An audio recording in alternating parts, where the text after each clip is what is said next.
Guys RRB technician grade 1 అంటే ఏంటి? Technician grade 3 పనేంటి? Salary ఎంత? డైలీ వర్క్ ఎలా ఉంటుంది? ప్రమోషన్ ఎలా ఉంటుంది? ఏ పోస్ట్ బెటర్ అనేది ఈ వీడియోలో మనం తెలుసుకుందాం. త్వరలోనే ఆర్ఆర్బి టెక్నీషియన్ వేకెన్సీ రాబోతున్నాయి. టోటల్ వేకెన్సీ వచ్చేసి 6,565 పోస్టులు అయితే రాబోతున్నాయి. గైస్ ఆర్ఆర్బి టెక్నీషియన్ అనేది ఇండియన్ రైల్వేలో టెక్నికల్ డిపార్ట్మెంట్ కి సంబంధించిన గ్రూప్ సి ఉద్యోగం. ఈ ఉద్యోగంలో సెలెక్ట్ అయిన వాళ్ళు trains, electrical systems, signalling systems, railway equipments works and అలాగే మెయింటెనెన్స్ వంటి టెక్నికల్ పనులు చేయాల్సి ఉంటుందన్నమాట.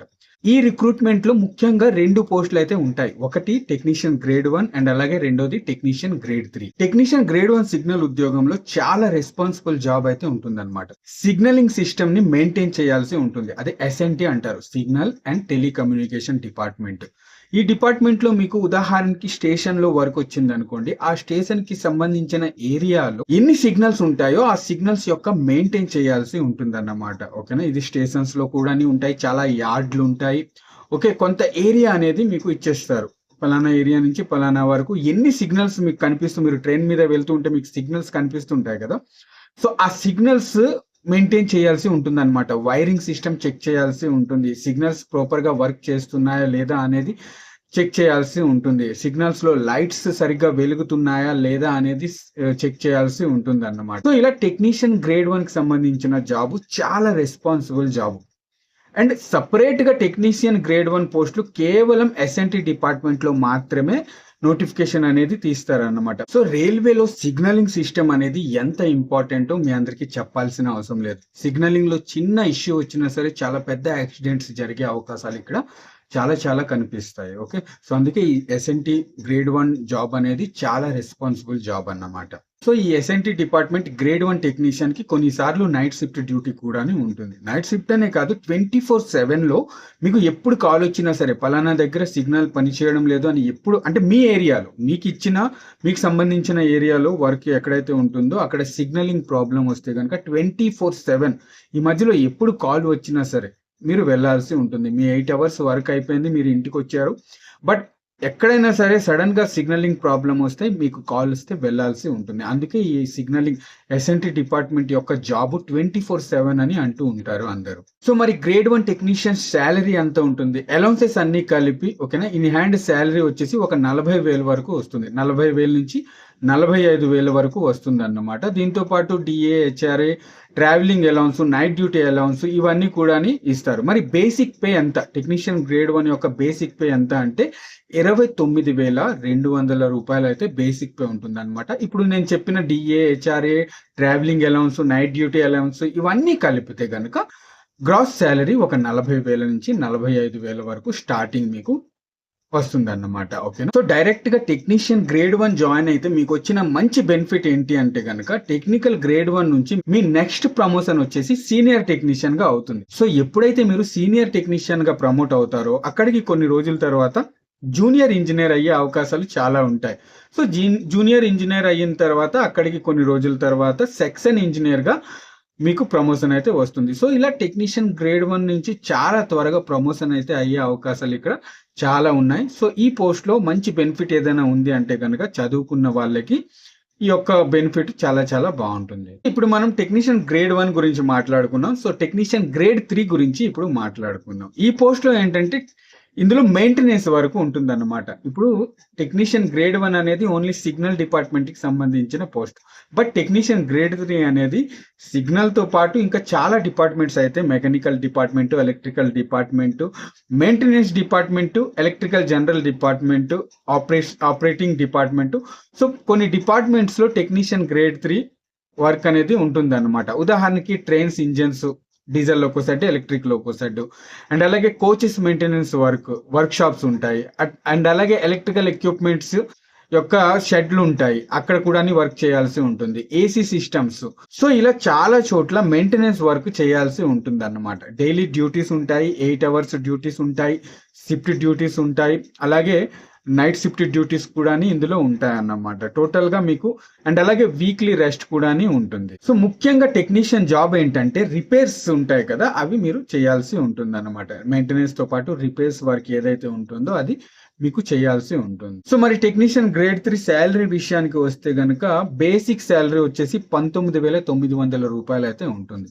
సో అన్ని అలౌన్సెస్ కలిపి ఒక 30,000 నుంచి 35,000 వరకు శాలరీ అనేది మీకు వచ్చే అవకాశాలు చాలా చాలా ఉన్నాయి. ఇది వచ్చేసి స్టార్టింగ్ శాలరీ. ఇందులో కూడా మీకు house rent allowance, dearness allowance, ఇంకా ఏంటి ట్రావెలింగ్ అలౌన్స్, ఇలా మంత్లీ అలౌన్సెస్ అనేవి మీకు ఇస్తారు. అలాగే కొన్ని ఇయర్లీ అలౌన్సెస్ కూడా ఉంటాయి అన్నమాట. ఉదాహరణకి బోనస్ ఇస్తారు, అండ్ అలాగే చిల్డ్రన్ ఎడ్యుకేషన్ అలౌన్స్ ఇస్తారు, హాస్టల్ సబ్సిడీ అలౌన్స్ ఇస్తారు అన్నమాట. సో ఇలా చాలా బెనిఫిట్స్ అయితే ఉన్నాయి ఇండియన్ రైల్వే పోస్టులలో. అండ్ అలాగే అతి ముఖ్యమైన ఒక మంచి బెనిఫిట్ ఏంటి అంటే ఫ్రీ సిమ్ ఇస్తారు మీకు. ఓకేనా, ఈ ఫ్రీ సిమ్ ఏంటంటే మీరు రిటైర్మెంట్ వరకు ఈ సిమ్ అనేది మీరు అదే కాలింగ్ కోసం అండ్ అలాగే ఇంటర్నెట్ డేటా కోసం యూజ్ చేసుకోవచ్చు. అండ్ అలాగే అతిపెద్ద బెనిఫిట్ ఏంటంటే ఫ్యామిలీకి మెడికల్ ఫెసిలిటీస్ అనేవి ఇస్తారన్నమాట, టెక్నీషియన్ గ్రేడ్ 1కి కూడా అండ్ అలాగే టెక్నీషియన్ గ్రేడ్ 3కి. సో మరి టెక్నీషియన్ గ్రేడ్ 3 నుంచి టెక్నీషియన్ గ్రేడ్ 1 అయ్యే అవకాశాలు లేవా అంటే, టెక్నీషియన్ గ్రేడ్ 3 నుంచి నెక్స్ట్ ప్రమోషన్ టెక్నీషియన్ గ్రేడ్ 2గా అవుతుంది. ఆ తర్వాత మళ్ళీ నెక్స్ట్ ప్రమోషన్ వచ్చేసి టెక్నీషియన్ గ్రేడ్ 1గా ప్రమోట్ అయితే మీరు అవుతారన్నమాట. ఆ తర్వాత సీనియర్ టెక్నీషియన్, సో అలా ప్రమోషన్ అయితే అవుతూ ఉంటుంది. సో మరి మధ్యలో జేఈ అయ్యే అవకాశాలు లేవా అన్న అంటే ఉన్నాయి. మీ వద్ద డిప్లొమా ఉంటే గనక మీరు జేఈ వేకెన్సీ వచ్చేటప్పుడు అప్లికేషన్ జీడీసీలో అప్లికేషన్ పెట్టుకోవచ్చు. ఓకే, ఇప్పుడు టెక్నీషియన్ గ్రేడ్ 1 అండ్ అలాగే టెక్నీషియన్ గ్రేడ్ 3లో కొన్ని డిఫరెన్సెస్ ఏంటి అనేది తెలుసుకుందాం. ముందుగా వర్క్ టైప్ వచ్చేసి టెక్నీషియన్ గ్రేడ్ 1లో మీకు సిగ్నలింగ్ డిపార్ట్మెంట్లో పని చేయాల్సి ఉంటుంది. అలాగే టెక్నీషియన్ గ్రేడ్ 3లో మీకు మెయింటెనెన్స్ అండ్ రిపేర్ వర్క్ చేయాల్సి ఉంటుంది. సో మరి పే లెవెల్ చూసుకున్నట్లయితే కనుక టెక్నీషియన్ గ్రేడ్ 1 వచ్చేసి లెవెల్ 5లో ఉంటుంది. అండ్ అలాగే టెక్నీషియన్ గ్రేడ్ 3 వచ్చేసి లెవెల్ 2 కింద వస్తుంది అన్నమాట. సో బేసిక్ శాలరీ చూసుకున్నట్లయితే కనుక టెక్నీషియన్ గ్రేడ్ 1ది 29,200 రూపాయలు. అండ్ అలాగే ఇటు టెక్నీషియన్ గ్రేడ్ 3ది చూసుకున్నట్లయితే కనుక బేసిక్ శాలరీ 19,900 రూపాయలు. సో మరి రెస్పాన్సిబిలిటీ విషయానికి వస్తే కనుక టెక్నీషియన్ గ్రేడ్ 1 పోస్ట్లో చాలా ఎక్కువ రెస్పాన్సిబుల్ ఉంటుంది, హై ఉంటుంది అన్నమాట.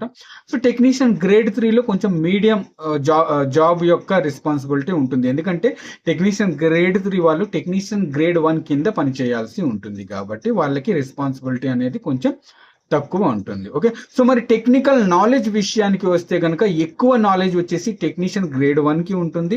సో తక్కువ మోడరేట్గా నాలెడ్జ్ వచ్చేసి టెక్నీషియన్ గ్రేడ్ 3కి ఉంటుంది అన్నమాట. సో ప్రమోషన్ విషయానికి చూసుకున్నట్లయితే కనుక టెక్నీషియన్ గ్రేడ్ 1 చాలా ఫాస్ట్గా ప్రమోషన్ అయితే అవుతుంది. ఎందుకంటే ఓన్లీ సిగ్నలింగ్ డిపార్ట్మెంట్ కాబట్టి. సో టెక్నీషియన్ గ్రేడ్ 3లో పర్వాలేదు, మోడరేట్ గా ప్రమోషన్ ఉంటుంది. ఎవ్రీ 3 ఇయర్స్ లేదా 4 ఇయర్స్ కి ఒక ప్రమోషన్ అయితే వచ్చేస్తుంది అన్నమాట. సో మరి ఫీల్డ్ వర్క్ చూసుకున్నట్లయితే కనుక టెక్నీషియన్ గ్రేడ్ 1కి మోడరేట్ గా ఉంటుంది. అండ్ అలాగే టెక్నీషియన్ గ్రేడ్ 3 ఫీల్డ్ వర్క్ చూసుకున్నట్లయితే కనుక చాలా ఎక్కువ ఉంటుంది అన్నమాట. ఓకే, సో మరి ఎవరికి ఏ పోస్ట్ బెటర్ చూడండి.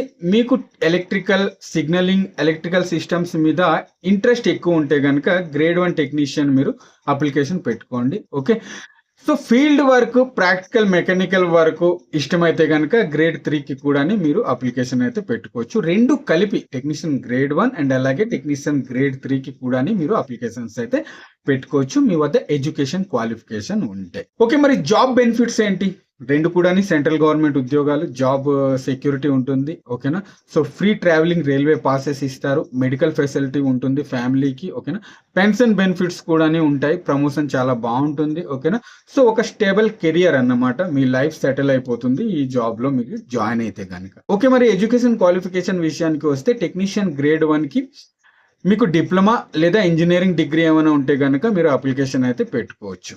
So technician grade 3 education qualification విషయానికి వస్తే కనుక 10th తో పాటు ఐటీఐ క్వాలిఫికేషన్ ఉన్న వాళ్ళు టెక్నీషియన్ గ్రేడ్ 3కి అప్లికేషన్ అయితే పెట్టుకోవచ్చు. సో మరి నోటిఫికేషన్ ఎప్పుడు వస్తుందన్న అంటే ఆల్రెడీ షార్ట్ నోటీస్ అయితే వచ్చేసింది. టెక్నీషియన్ గ్రేడ్ 1 యొక్క పోస్టులు ఎన్ని అంటే 323, అండ్ అలాగే టెక్నీషియన్ గ్రేడ్ 3 పోస్టులు ఎన్ని అంటే కనుక 6,242 వేకెన్సీస్ అయితే ఉన్నాయన్నమాట. సో ఆన్లైన్ అప్లికేషన్ వచ్చేసి 30 జూన్ నుంచి స్టార్ట్ అవుతుంది ఈ సంవత్సరం 2026. 30 జూన్ నుంచి ఆన్లైన్ అప్లికేషన్ డేట్ స్టార్ట్ అవుతుంది. ఎప్పుడైతే ఫుల్ డీటెయిల్డ్ నోటిఫికేషన్ వచ్చేస్తుందో మీ అందరితో నేను షేర్ చేసుకుంటాను తప్పకుండా. ఓకేనా, ఓకే గైస్, మరి టెక్నీషియన్ గ్రేడ్ 1 అండ్ అలాగే టెక్నీషియన్ గ్రేడ్ 3కి సంబంధించిన job profile, salary, promotion, work గురించి డీటెయిల్డ్ గా తెలిసిందే అనుకుంటాను. వీడియో నచ్చితే కనుక తప్పకుండా ఒక లైక్ చేయండి.